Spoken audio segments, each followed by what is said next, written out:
인자하신 아버지, 모든 위로의 하나님이란 제목의 말씀을 오늘 함께 나누겠습니다. 오늘 본문은 이렇게 시작합니다. 우리 주 예수 그리스도의 하나님과 아버지를 찬송합니다. 그분은 인자하신 아버지이시며 모든 위로의 아버지이십니다. 게다가 본문 3절부터 7절까지 말씀을 쭉 보시면 위로하다, 위로받다, 위로의 이 모든 단어의 어근이 되는 동사 파라클레시스가 10번 정도 3절부터 7절까지 위로 10번 등장합니다. 우리가 성령님을 보혜사라고 말하죠. 이 보혜사가 바로 헬라어로 파라클레토스입니다. 위로자, 이런 뜻입니다. 그러므로 기독교는 위로의 종교입니다. 하나님께서 죄 가운데 고통당하는 자들을 위로하시고 그들을 회복하시는 놀라운 구원을 찬미하며 그 구원이 예수 그리스도를 통해서 이루어진 것을 감사하며 기리며 마음에 새기며 그리고 늘 기뻐하는 그런 종교가 바로 기독교입니다. 위로의 종교입니다. 너무나 감사한 말씀이죠. 우리 모두가 위로가 필요한 사람들이기 때문입니다. 저도 위로가 필요하고요. 여러분들께서도 모두 위로가 필요하신 분들입니다. 그러므로 기독교가 하나님의 위로를 전파하는 종교라는 것은 너무 감사하고 감격스럽습니다. 어린 시절 한번 생각해 보십시오. 얼마나 우리는 자주 위로를 받았습니까? 어린아이들이 엄마, 아빠, 할머니, 할아버지께 달려갑니다. 다친 것을 보이며 또 속상한 마음을 얘기하며 품에 안겨 엉엉 웁니다. 아픔도 위로받습니다. 서름도 위로받습니다. 그리고 속상한 것도 다 위로받습니다. 그리고 사춘기에 있는 자녀들도요, 시험을 망치고 나서 야, 이거 큰일 났다. 어머니 아버지께 혼나겠다. 이렇게 마음을 졸이고 있었는데 너무 속상해하는 모습을 보고 부모님들이 괜찮다. 속상해하지 마라. 다음에 잘 보면 된다. 좀 쉬거라. 라고 위로해 주시며 따뜻하게 말을 걸어주는 그 말씀을 통해서 아이들은 평생 잊지 못하는 위로의 따뜻함을 경험합니다. 사랑하던 사람과 헤어진 후에 낙심하고 있는 친구에게 야, 뭐 힘내, 괜찮아. 너 더 좋은 사람 만날 거야. 내가 보증할게. 그러면서 괜히 옆에서 오바해주는 절친 덕분에 위로를 받습니다. 직장에서 또 사업장에서 또는 학교에서 공부로 과다한 업무로 너무 힘들어서 괴로웠는데 집에 오니까 수고 많았다며 오늘도 참 고맙다며 위로하고 격려해주는 아내와 남편 덕분에 또 달려와 안기는 아들과 딸들 덕분에 우리는 위로를 받고 삶의 용기를 가집니다. 우리는 위로가 필요한 존재들입니다. 또한 하나님의 백성의 귀한 공동체 안에서 우리는 또한 서로를 향하여 사랑과 배려를 보이며 위로하여 줍니다.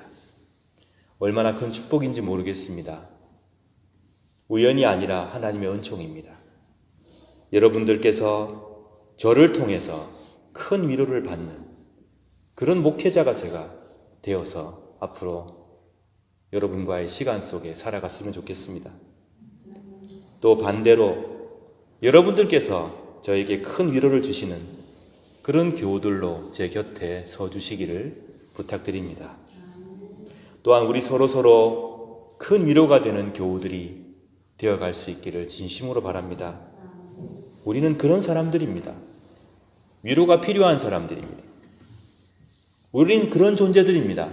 서로 위로해 줄 수 있고 힘이 되어 줄 수 있는 그런 존재들입니다.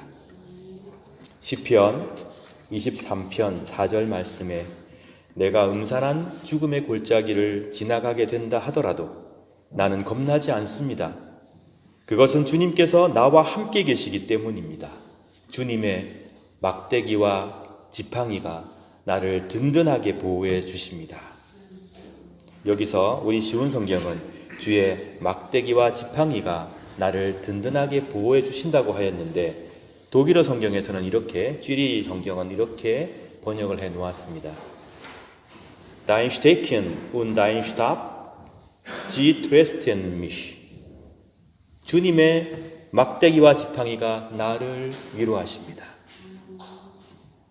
이사야 40장 1절 말씀, 너희 하나님이 말씀하신다. 위로하여라. 내 백성을 위로하여라. 핸델의 메시아에 보게 되면 테너가 이 곡을 2분 한 40초 정도 멋있게 부릅니다. Comfort ye my people 이라는 제목의 서창에 나오는 곡이죠. 시편 66편 13절에도 어머니가 자식을 위로하듯, 이사야 66장 13절에도 어머니가 자식을 위로하듯 내가 너희를 위로하겠다. 너희가 예루살렘에서 위로를 받을 것이다. 성경 전반에 하나님께서 우리를 향해서 가지고 계시는 자비와 하나님으로부터 받는 위로와 그분의 사랑이 성경 전반에 흘러넘칩니다. 우리는 그런 생각할 때가 있어요. 내가 무엇인가 갖추고 있을 때 남을 위로해 줄 수 있다. 그런 생각을 하기가 쉽습니다. 그런데 꼭 그렇지가 않습니다. 오늘 본문을 보십시오. 고린도후서 1장 5절 말씀, 사도 바울은 이렇게 증거합니다. 그리스도의 고난이 우리에게 넘쳐나는 것처럼 그리스도로 말미암아 받은 우리의 위로도 넘쳐나게 되었습니다. 고난 중에 있습니다. 여전히 어려운 현실은 남아있지만 그 가운데에서 사도 바울은 여전히 우리는 고난 중에 있으나 또한 한편으로는 그 속에서 넘쳐나는 그리스도의 위로를 받고 있습니다. 그리고 또 1장 6절에 계속 말합니다. 우리가 위로를 받는다면 그것도 여러분을 위로해 주기 위한 것입니다. 고난 중에 있습니다. 그런데 그리스도의 위로가 넘쳐납니다. 그리고 제가 위로를 받고 있고 우리 동료가 위로받고 있는 것은 여러분이 위로받게 하기 위함입니다. 라고 사도 바울은 증거하고 있습니다. 어려운데, 고난이 있는데 그 속에 있는 위로를 바라보면서 위로를 받으며 그 위로로 또한 고난 중에 있는 고린도 교회 교인들에게 하나님의 위로를 전파하는 이 귀한 모습이 오늘 본문에 등장합니다. 먼저 그리스도께서 고난 당하셨습니다. 이어서 사도가 고난을 당합니다. 이것은 또한 공동체의 고난으로 옮겨옵니다. 그러나 사도 바울은 희망하고 있습니다. 이 모든 과정 속에서 바울과 고린도 교회가 하나가 되어 함께 고난받으며 함께 역경을 이기며 함께 위로받기를 사도 바울은 갈망하고 있습니다. 그리고 바울은 힘있게 증거합니다. 비록 우리가 지금 고난 속에 있으나 하나님께서 저를 위로하셨듯이 여러분을 위로해 주실 것입니다. 그러니 참고 인내하십시오. 한 사람에게서 시작된 이 하나님의 위로가 고난을 뚫고 공동체로 흘러넘치며 이 공동체에 전파된 이 위로는 공동체를 넘어서 사회 전반으로 흘러넘칩니다. 바로 이 위로가 하나님께로부터 오는 위로입니다. 그러므로 우리는 고난 중에 있다고 하더라도 결코 낙심하여서는 안 되며 고난 가운데 꽃피는 하나님의 위로를 바라볼 수 있어야 할 것입니다. 우리가 위로받는 것은 다른 사람을 위로받게 하기 위함이다. 우리 공동체가 하나님의 위로를 경험하는 것은 우리 교회를 통하여 이 세상이 하나님의 위로를 받게 하려는 것이다. 고난이 비록 크다 하더라도 이것을 뚫고 임하시는 하나님의 위로를 사모하는 저와 여러분과 우리 교회가 되기를 간절히 바랍니다. 개혁파 교회의 아주 중요한 신앙 고백서입니다. 하이델베르크 신앙 고백서 제1문 첫 번째 질문이 바로 위로와 관련되어 있는 것입니다. Was ist dein einziger Trost im Leben und im Sterben? 사나 죽으나 당신의 단 하나의 위로는 무엇입니까? 라는 질문입니다. 답은 신실하신 나의 주 예수 그리스도, 나를 위해 모든 죗값을 치르시며 악의 권세로부터 나를 자유롭게 하신 하나님의 아들 예수 그리스도, 주께서 나를 지켜주시는 것이 나의 위로입니다. 모든 것이 협력하여 선을 이룰 것이며 성령께서 지금도 영원히 나의 생명을 보증하시며 지금부터 나의 온 마음을 지켜주십니다. 그러니 내가 기꺼이 주를 위해 살겠습니다. 고백을 하이델베르크 신앙 고백서가 담고 있습니다. 그러므로 우리는 어려운 순간마다 물어야 합니다. 나의 사나 죽으나 삶과 죽음을 넘어서서 나의 흔들리지 않는 위로의 근원은 무엇인가? 내가 위로받는 근원은 무엇인가? 우리는 돌아보아야 할 것입니다. 그리고 또 하나, 그렇다면 우리는 하나님께로 오는 이 위로를 누구와 함께 받으며 기뻐할 것인가?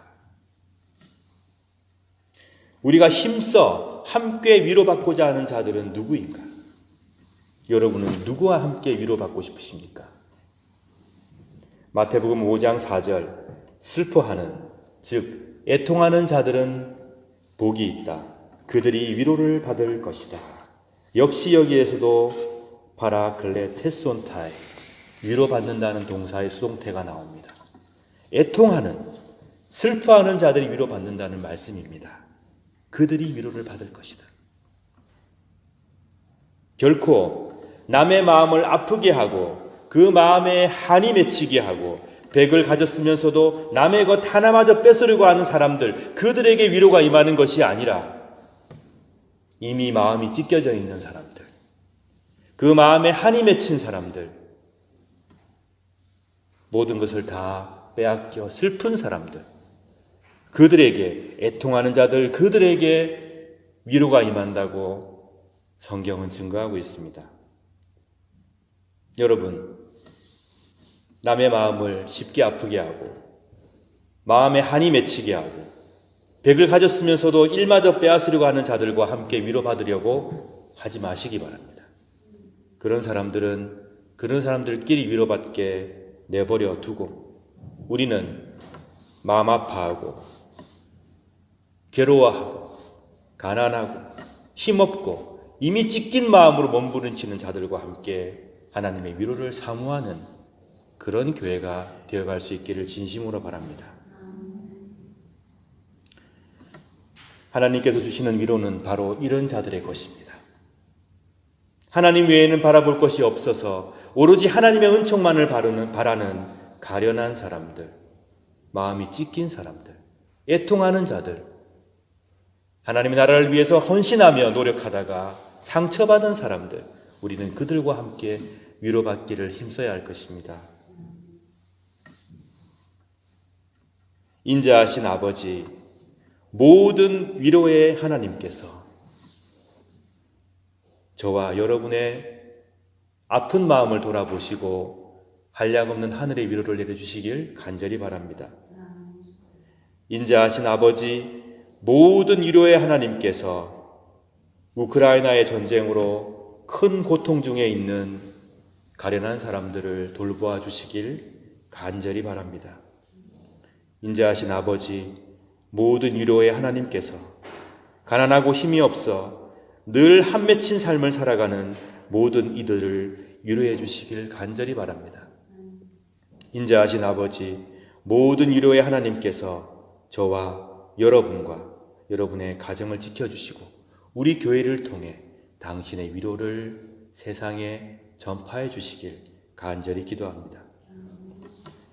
그 무엇과도 바꿀 수 없고 비교할 수도 없는 깊이와 넓이로 우리를 사랑하시는 하나님, 그 하나님께서 바로 저와 여러분의 하나님이시며 그 하나님을 오늘 사도 바울은 인자하신 아버지, 모든 위로의 하나님이라고 고백합니다. 여러분, 이 말씀을 생각하시며 지금 현재 마음이 찢겨 있고 고통당하는 자들과 함께 하나님의 큰 위로를 받아 누리는 복된 삶을 살아가시길 진심으로 축원합니다. 다 함께 말씀을 생각하시며 묵상의 기도 드리겠습니다.